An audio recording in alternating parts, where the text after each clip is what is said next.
पुंडलीकवरदा हरिविठ्ठल श्री ज्ञानदेव तुकाराम सद्गुरु समर्थ त्र्यंबकानंद महाराज की जय। माऊली ज्ञानेश्वर महाराज की जय। जगद्गुरु तुकाराम महाराज की जय। श्री गुरुदेव दत्त। म्हणे पाहे हे येईल आणि आताचे भोगिता जाईल, मग काय उरेल हिता लागी। ही 576वी ओवी। चालू विषय काय आहे की वार्धक्य आलं म्हणजे शरीर जीर्ण होतं आणि त्या शरीरातली इंद्रिये आणि देह हे सगळेच निकामी होतात। मग त्याच्या अगोदर काय करायचं आहे तर ह्या येणाऱ्या आपल्या वार्धक्याच्या अगोदर सावधगिरी। वार्धक्य येणारच, कोणालाही त्यातनं चुकून चालत नाही। परमार्थ करणारा असला म्हणजे वार्धक्य येणार नाही असं नाही, पण वार्धक्याच्या अगोदर कोणत्या कोणत्या गोष्टी गरजेच्या आहेत हे पारमार्थी मनुष्य समजू शकतो। त्याकरता या सगळ्या गोष्टी इथं दिल्या। चालू विषयात आता चाललेल्या ओवीमध्ये सांगितलं की आता आपल्याला तर कळतं आहे की पुढं वार्धक्य येईल। मग हे कळतं कधी? आपलं तारुण्य आहे तोपर्यंत। मग तारुण्यातच विषय भोगत बसलो तर मग काय होईल? कोणत्या प्रकारची परमार्थाची सवय राहणार नाही। विचार मनामध्ये भोगाविषयीच राहतील आणि नेहमी काय आहे की असंयम म्हणजे संयमात काहीच वागत नसल्यामुळं हे यायच्या वेळेच्या अगोदर वार्धक्य येईल। म्हणजे जेव्हा यायचं आहे त्याच्या अगोदरच वयस्करपणा तयार होईल। कारण जीर्ण झालेलं शरीर कशामुळं? विषय भोगून भोगून। शास्त्र असं सांगतं की आपण विषय भोगतो, पण शास्त्र सांगतं नाही, विषय तुम्हाला भोगतात, विषय तुम्हाला जीर्ण करतात। आणि त्यामुळं जर तारुण्यात विषय भोगाचं जर आपण पाहत गेलो, मग हित कधी पाहायचं? स्वतःचं हित काय आहे तर मिळालेल्या देहामध्ये परमात्म चिंतनाकरता लागत असलेल्या सर्व गोष्टी करत राहणं, ह्यामध्ये हित आहे। हित ते करावे देवाचे चिंतन। मग यामध्ये हित आहे, पण मग आपण ह्यातच सगळं आयुष्य वाया घालवलं तर? म्हणोनी नाईकणे पावे तव ऐकोनी घाली आघवे, पंगू न होता जावे तेथ जाय। दुसरी गोष्ट आता काय आहे की वय होईल तसं तसं एक एक गोष्टी आपल्या बाजूला निघतात। जसं मनुष्य वयस्कर होऊ लागला की दात पडतेत, मग ऐकायला येत नाही, बहिरेपणा येतो। मग ते म्हणतात की बहिरे होण्याच्या अगोदरच काय ग्रंथ वाचन, ग्रंथ ऐकणं, कीर्तन प्रवचन ऐकणं हे करून घ्या ना। बहिरं झाल्यावर मग पुन्हा काय ऐकायला येत नसेल तर तिथं बसून तरी काय केलं? मग त्यापेक्षा आपले ऐकण्याचं सगळं काही इंद्रियांचं अजून काम चालतंय तोपर्यंत ऐकावं। दुसरी गोष्ट की एकदा का गुडघे पाय चालू देत नाहीत अशा वेळेस पंगू होऊन एका जाग्याला बसावं लागेल। त्यापेक्षा जवळ हे सकळ सिद्ध आहे, हात चालावया पाय तव आपुले स्वहित तू पाहे, तीर्थयात्रे जाय चुको नको। म्हणजे जर आपल्याला काय आहे की पाय चांगलेत, आता राहिलं फार मोठ्या तीर्थाला दूर दूर दूर जाण्यापेक्षा गावातल्या मंदिराला तरी जावं। शेजारी असलेले कुठली तीर्थक्षेत्र आहेत, जसं आपल्यापासून पंढरपूर जवळ असेल तर पंढरपूरला जावं। हे काय आहे की जोपर्यंत पाय आणि शरीर धड आहे तोपर्यंत हे करावं। दिठी जव आहे तव पहावे ते तुले पाहे, मूकत्व आधी वाचा वाहे सुभाषिते. आता दुसरी गोष्ट, अर्थ कसा व्यवस्थित करावा हे पाहिलं पाहिजे. जोपर्यंत दृष्टी आहे तोवर पाहायचं, तोवर पाहून घ्या. म्हणजे काय काय टी व्ही पाहत बसावा किंवा एखादा काय खेळ कुठला पाहावा हे नाही सांगितलं. दृष्टी आहे तोपर्यंत भगवंताचं रूप पाहावं. भगवंताचं रूप पाहिल्यानं तुम्हाला ते ध्यानात अनुकूल होईल. दुसरी गोष्ट जी आहे ते संत महात्मे पाहावेत, संतांचं आचरण पाहावं. त्या संतांच्या ठिकाणी असलेले जे जे कोणी असतील त्या लोकांचं साधन कसं चालतं हे पाहावं. साधनाकडे त्यांनी काय गोष्टी केल्या त्या पाहाव्यात आणि त्यांचं पाहून आपण तसं अनुकरण करावं हे पाहायला सांगितलं. आणि त्याच्याही पुढं सांगितलं की समजा जीभ वाकडी झाली, मागच्या ह्याच्यात झालं आहे आणि बोलता येईना, हे जर मुखत्व यायचं असेल तर त्याच्या अगोदरच आपलं जे काय असेल ते पाठांतर करून घ्यावं. हरिपाठ करावा, श्लोक पाठ करावेत, भगवद्गीतेचे अध्याय पाठ करावेत, सुभाषित पाठ करावीत, अभंग पाठ करावेत, ज्ञानेश्वरींच्या ओव्या पाठ कराव्यात. ही वाचा आहे तोपर्यंतच हे करून घ्यावं. हात होती खुळे हे पुढील मोटके कळे आणि करून घाली सकळे दानाधिके. आपले हात एकदा काम करत नसले की त्याला खुळा म्हणतात.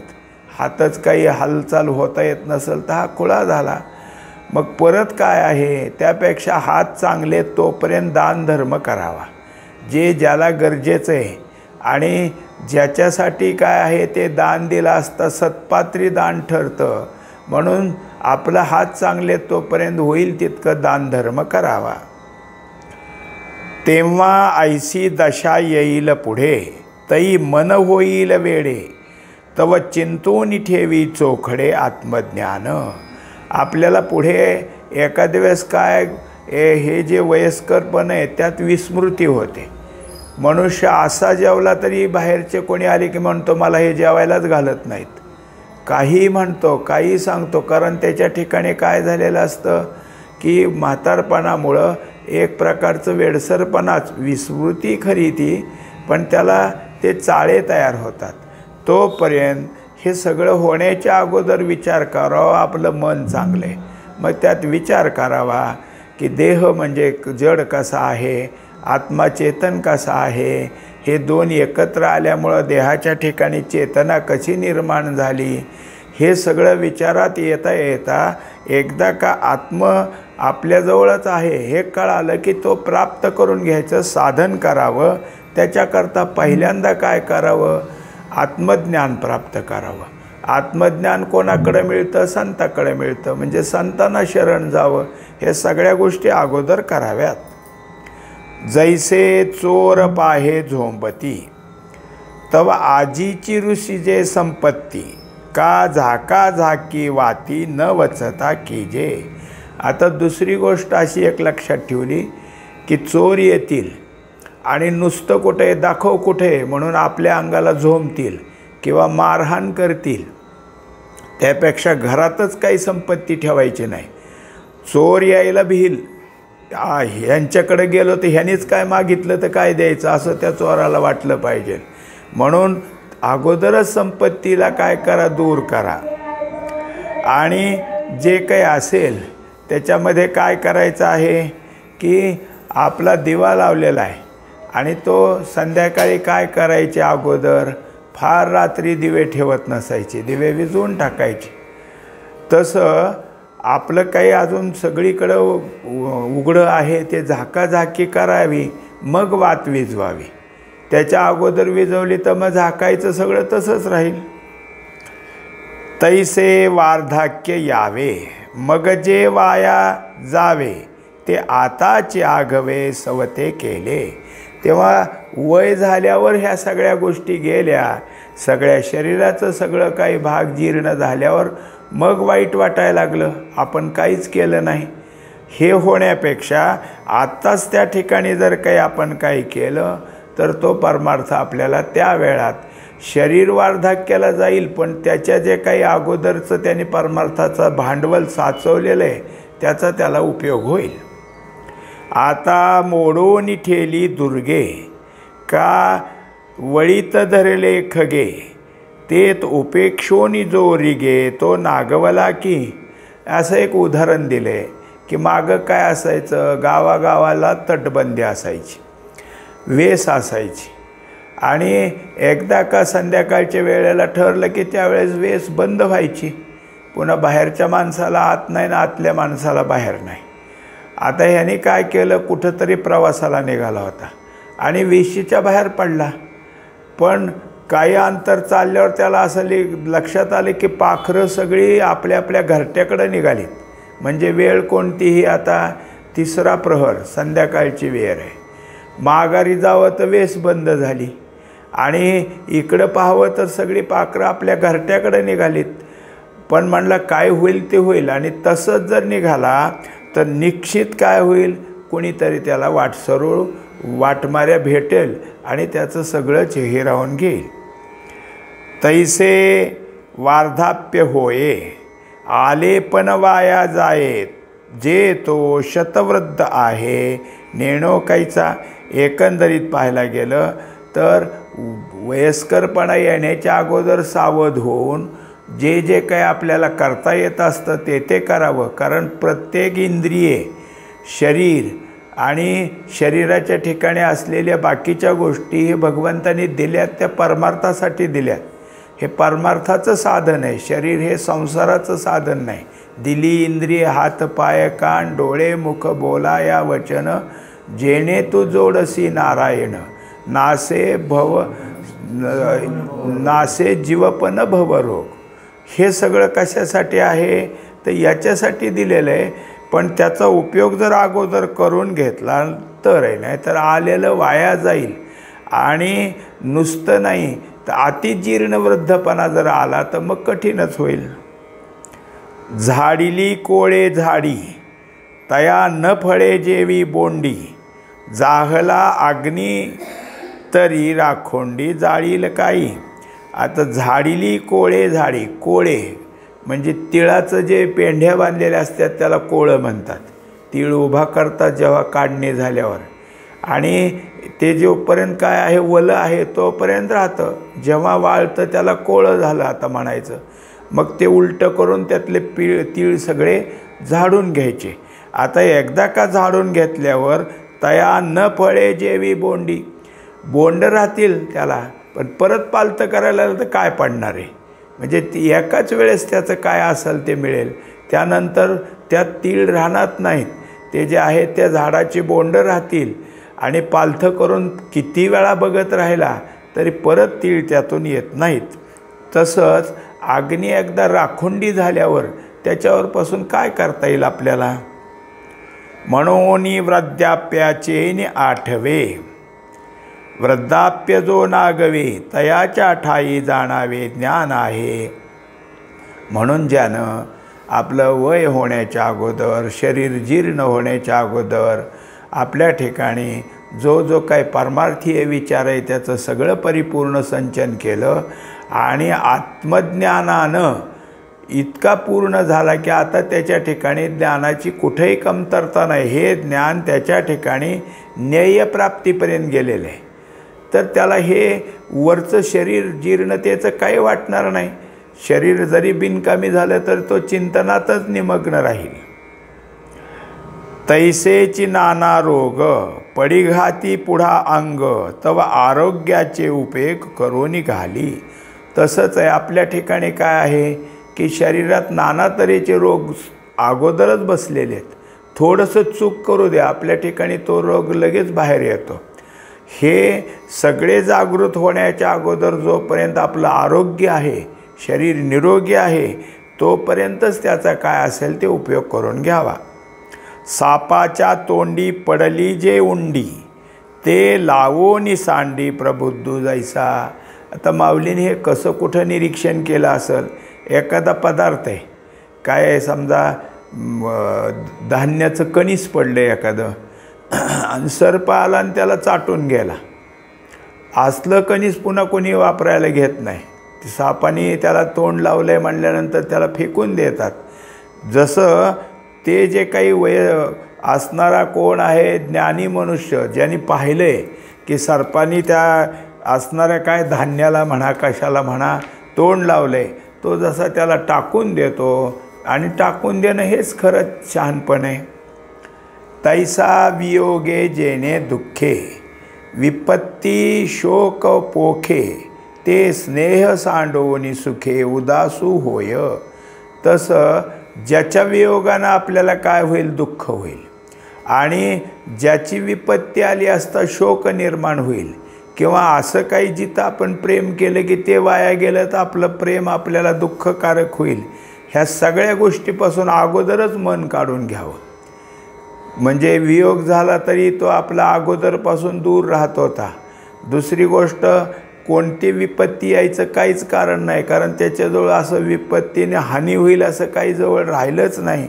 हे जर असं त्याने अगोदरच त्यात उदासपणा धरला तर या प्रकारच्या आपत्ती त्याला येत नाहीत. आणि जेणे जेणेकडे दोष सुतील तोंडे तया कर्मरंध्री गुंडे नियमाचे दाटी. आता असा एक प्रयोग दिला आहे त्याने की जेव्हा जेव्हा आपल्याला जे जे काही करत असताना आपल्याकडं दोष येतात, हे दोष येऊ नयेत. मग दोष कुठून येतात, तर इंद्रियद्वाराच येतात. विषयभोगाकरता मनुष्य कोणत्याही प्रकारे विषय मिळवल, मग ते कसे मिळू, अगदी काय आहे धर्माने मिळू नाही तर अधर्माने मिळू, त्याच्याकरता काय केलं त्यांनी, मग एक युक्ती सांगितली की जसं एखादा काही वाडा आहे आणि त्या वाड्यातल्या मोरीतून पाणी बाहेर येतं, मग काय केलं, इथं पाणी आता येऊ नये म्हणून त्याच्यात दगड घालून ती मोर जशी बंद करून टाकली. आता काय आहे, दगड ठोकले, त्यामुळं त्या मोरीतून बाहेर पाणी यायचं किंवा चालू नाही, पण त्याच्यातून काहीतरी उंदीर वगैरे आत येतात म्हणून त्याला जसं दगड बसवले आणि ती मोर बंद केली. तसं सांगतात तया कर्मरंध्री गुंडे, म्हणजे जे जे काही आपली कर्म करण्याच्या जागा आहेत तिथं तिथं ह्या दोषाची जागा होऊ नये म्हणून तिथं काय केलं, गुंडे बसवले, दगड बसवले. म्हणजे मग नियम आपोआप टिकल. कारण जे आता कोणते गुंडे आहेत, नियमाचे गुंडे आहेत. इंद्रियानं काय पाहावं, काय ऐकावं, कशाचा वास घ्यावा, काय खावं, हे जर नियमित केलं, ते त्याच वेळेला पाहिजे असं ठरवलं, तर मग त्याच्या ठिकाणी प्रत्येक इंद्रिय संयमित आणि वेळेत होईल. मनुष्य कधी सूर्य उदयालाच जेवतो आहे, तर कधी 10 वाजता जेवतो आहे, तर कधी 12 वाजता. त्याच्या भुकेची व्यवस्थाच राहणार नाही. ते शरीर पुन्हा काय कसं ठरणार त्याला. जर तुम्ही तुमची जेवणाची वेळ निश्चित ठेवली तर त्यावेळेस तुम्हाला आपोआप भूक लागेल.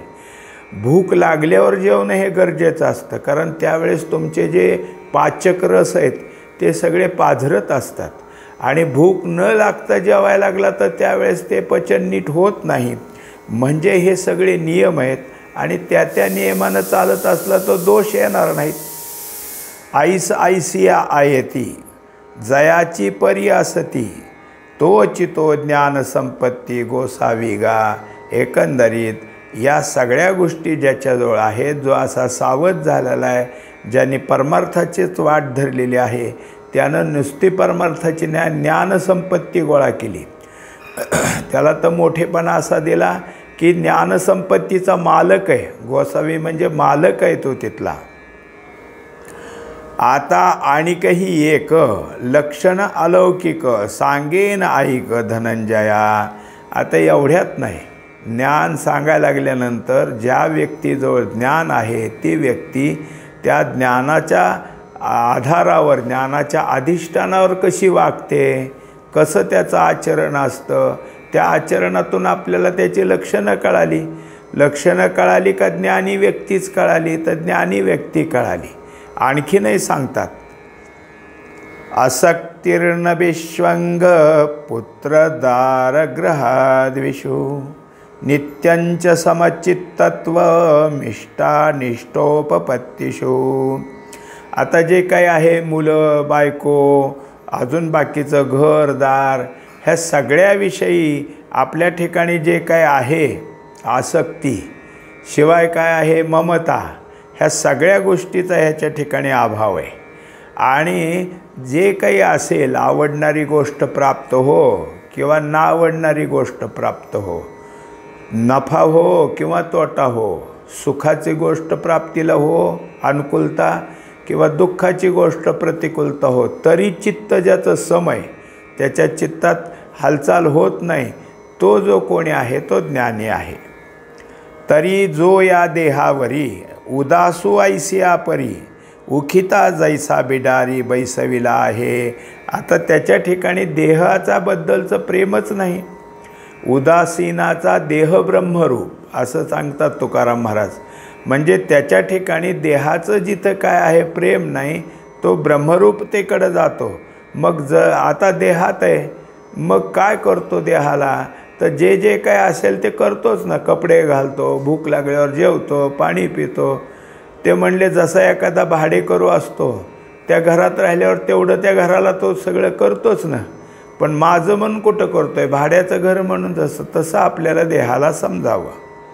का झाडाची सावली वाटे जाता मिनली, घरावरी ते तोली आस्था नाही. आता मनुष्य प्रवासाला निघाला, मग आता काय आहे, कुठंतरी दुपारची वेळ आहे, जेवायचं म्हणल्यानंतर एखाद्या झाडाची सावली बघतो, तिथं थोडंसं आपलं इकडं तिकडं स्वच्छ करतो, गवत काढतो, माती इकडं तिकडं दगड सगळे सारून बसायला निवांत येईल अशी जागा करतो. मग तो जसा त्या वेळेपुरतं त्या झाडाखाली बसून आपली सोय करून घेतली, तसं घराला समजावं. घर म्हणजे आपण आपल्या आयुष्याच्या प्रवासातलं एक आपल्याला जशी झाडाची सावली तसं घर आहे. सावली सरीशीच असे परी असे हे नेणी जे जैसे, स्त्रियेचे तैसे लोलुप्य नाही. आणि जरी काय समजा तिथून आता चांगली सावली होती, गार सावली, बरं वाटलं, जेवण झालं, विश्रांती झाली, असली सावली पुढं कुठं मिळेल काय असा विचार करत कोण बसतंय. झाली वेळ तेवढी निघालं. मग त्याच प्रकारे स्त्रीबद्दलसुद्धा त्याच्या बायकोबद्दलसुद्धा जास्त लोलुपता नको. जेवढं काय आहे कारण तेवढंच आहे. बाकी काय आहे की जेवढं काय आपला संगतीला लाभ आला आहे तेवढाच. आणि प्रजा जे आज झाली तिये वस्ती की राली, का गौरवे बैसली रुखातळी. आता तसंच मुलांचं दाखवलं आहे. मुलाबद्दल आहे फार आसक्त नसावं. जे आपण किती जरी तळमळ केली मुलाची आणि त्याचं सगळं संगोपन करण्याची तुम्ही जबाबदारी घेतली, तरी शेवटी त्याचं प्रारब्ध आहे. त्याच्या प्रारब्धाप्रमाणे त्याला काय वाटेल ते चालेल. आपण त्याची चिंता करत बसण्यापेक्षा जसं एखाद्या झाडाखाली गुरं बसलेले असतात, गाई बैल वगैरे, ते तेवढ्यापुरतं बसतात. पुढं आपलं काय आहे की निघाले. जो संपत्ती माझी असता ऐसा गमे पांडुसुता, जैसा का वाटे जाता साक्षी ठेविला. शिवाय तसंच आहे की आपल्या घरामध्ये जेवढी संपत्ती, जसं आपण एखाद्या काय आहे कुठल्या तरी ह्याच्यामध्ये नोकरीला आहे आणि त्यात तुम्हाला त्या खजिनदारच केलं, म्हणजे सगळं जे काय पैसे आहेत ते सगळे मोजा ठेवा, जिथं मागणी येईल तिथं काढून द्या. हे तुमचे पैसे नाहीत, त्या नोकरीतल्या मालकाचे किंवा संस्थेचे पैसे आहेत. तसं तुम्ही घरातल्या संपत्तीला ठरवा. आपण इथले नोकर आहेत आणि हे नोकरीतले पैसे आहेत, आपल्या मालकीचे नाहीत. किंबहुना पुंसा पांजरिया माझी जैसा, वेदाज्ञेसी तैसा बिहून असे. आता त्याच प्रकारे जसं जसं काय आहे की त्याच्या ठिकाणी काय असतो, एखादा पोपट पाळलेला असतो आणि तो सगळ्या गोष्टी बोलू शकतो, काय करतो, पण जेवढं शिकवलं आहे तेवढं, पण उडून जाता येत नाही ना. तो जो आहे तो काय आहे त्या पिंजऱ्यातच आहे. मग त्याप्रमाणे आपल्याला खूप वाटलं की हे असावं, ते असावं, ते असावं, पण वेदाची आज्ञा आहे का तुम्हाला ती घ्यायची. जसं ज्या ज्या ह्याच्यामध्ये प्रत्येकाला काय केलं आहे, तुम्हाला नियमन दिलं आहे की कुणाचा आहार कसा असावा. मग सात्विक माणसाचा आहार जर सात्विक आहे तर त्यांनी तमगुणी माणसाचा आहार करू नये. हे कोणी सांगितलं आहे, वेदाने सांगितलं आहे ना. मग तमगुणी हा मांसाहार करतो, सत्वगुणी मांसाहार करत नाही, तर त्यांनी त्याचे विचारसुद्धा मनात आणू नये. का तर आपल्याला वेदाने सांगितलं आहे की ह्या गुणाचं तुझ्याजवळ जर असेल, या गुणाप्रमाणे वाग. एरवी दारा ग्रह पुत्री, नाही जया मैत्री, तो जाण पाधात्री ज्ञानासी गा. एकंदरीत जसं यमनियमामध्ये अपरिग्रह सांगितलं, तसं अपरिग्रहासारखा जो राहतो त्याच्याजवळ ज्ञानच निश्चित आहे असं समज. आणि महासिंधू जैसे ग्रीष्मवर्षी सरीसे, इष्टानिष्ट तैसे जया ठाई. आता त्यांनी दाखवलं की ग्रीष्म आणि वर्षी हे दोन ऋतू आहेत. ग्रीष्मकाळ म्हणजे उन्हाळा आणि वर्षा ऋतू म्हणजे वर्षी. ग्रीष्माचा उन्हाळा आला तरी समुद्र काही निव्वळच आटून जात नाही आणि पाऊस पडला म्हणजे समुद्र फारच भरतो असं नाही. तो काही असो, पाऊस पडो नाही तर न पडो, आहे तसाच जसा राहतो तसं ह्याच्या ठिकाणी झालं. का तिन्ही काळ होता त्रिधा नव्हे सविता, तैसा सुखदुःखी चित्ता भेदू नाही. झालं सकाळ असो, दुपार असो, संध्याकाळ असो, हे तुम्हा मला आहे. सूर्याला काय, सूर्य जसा तिन्ही काळी सारखाच आहे, तसं कसलंही सुखदुःख आलं तरी चित्त त्याच्या ठिकाणी स्थिरच आहे. जेथ नभाचे निपाडे, समत्वा उणे न पडे, तेथेची ज्ञान रोकडे ओळखतो. जसं आकाश नेहमी सम आहे तसं ह्या मनुष्याजवळ समत्व आहे, म्हणून त्याच्याजवळ ज्ञान आहे हे तू समजून घे. पुंडलिक वरदा हरी विठ्ठल श्री ज्ञानदेव तुकाराम. सद्गुरु समर्थ त्र्यंबकानंद महाराज की जय. माऊली ज्ञानेश्वर महाराज की जय. जगद्गुरु तुकाराम महाराज की जय. श्री गुरुदेव दत्त.